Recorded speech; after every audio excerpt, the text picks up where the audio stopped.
Pemerintah Arab Saudi mempunyai kebijakan bahwa jenazah yang telah dikubur selama beberapa tahun, kuburannya harus digali.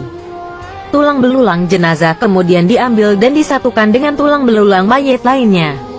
Selanjutnya semua tulang itu dikuburkan di tempat lain demi efisiensi pemakaman. Lubang kubur yang telah dibongkar akan dibiarkan tetap terbuka hingga datang jenazah berikutnya. Terus silih berganti. Kebijakan ini dijalankan tanpa pandang bulu. Siapapun dia, baik pejabat atau orang biasa, saudagar kaya atau orang miskin, sama terkena kebijakan tersebut.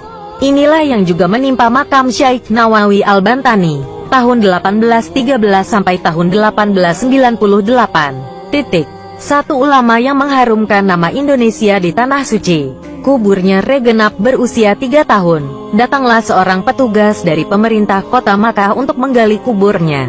Namun yang terjadi adalah hal yang tak lazim. Para petugas kuburan itu tak menemukan tulang belulang seperti biasanya. Yang mereka temukan adalah satu jasad yang masih utuh. Tidak kurang satu apapun. Tidak ada lecet atau tanda-tanda pembusukan seperti umumnya jenazah yang telah lama dikuburkan. Bahkan kain putih kafan penutup jasad beliau tidak sobek dan tidak lapuk sedikit pun. Sontak kejadian ini mengejutkan para petugas yang sedang membongkar makamnya. Mereka lari berhamburan mendatangi atasannya dan melaporkan apa yang telah dilihatnya. Setelah diteliti, sang atasan kemudian menyadari bahwa makam yang digali itu bukan makam orang sembarangan. Langkah bijak lalu diambil. Pemerintah Arab Saudi melarang membongkar makam Syekh Nawawi Al-Bantani. Jasad beliau lalu dikuburkan kembali seperti sedia kala.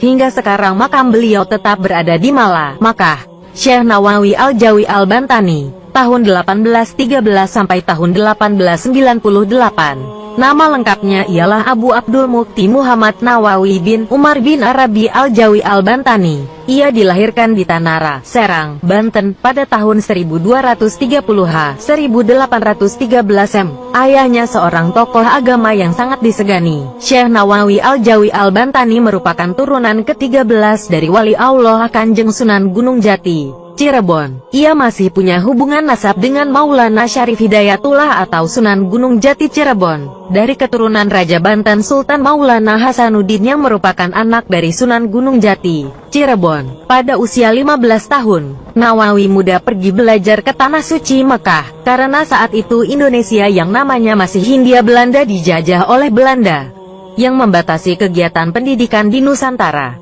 Beberapa tahun kemudian, ia kembali ke Indonesia untuk menyalurkan ilmunya kepada masyarakat.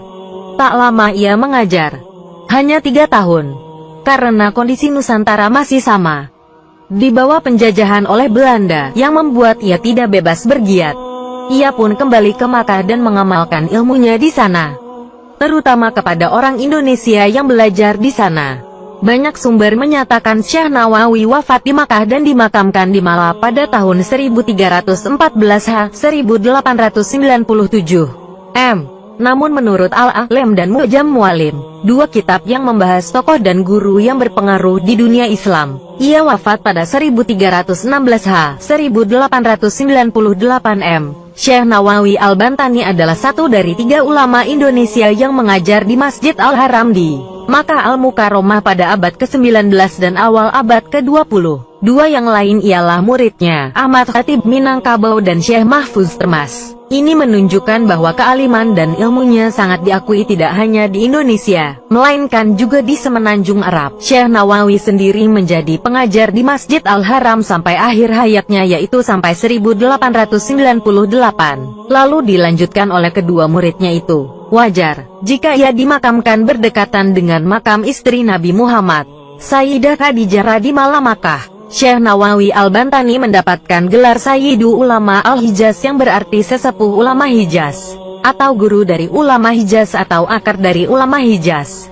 Yang menarik dari gelar di atas adalah beliau tidak hanya mendapatkan gelar Sayyidu Ulama Al-Indonesia, sehingga bermakna bahwa kealiman beliau tidak hanya diakui di semenanjung Arabia, namun juga di tanah airnya sendiri. Selain itu, beliau juga mendapat gelar Al-Imam wa Al-Fahm Al-Mudakik yang berarti tokoh dan pakar dengan pemahaman yang sangat mendalam.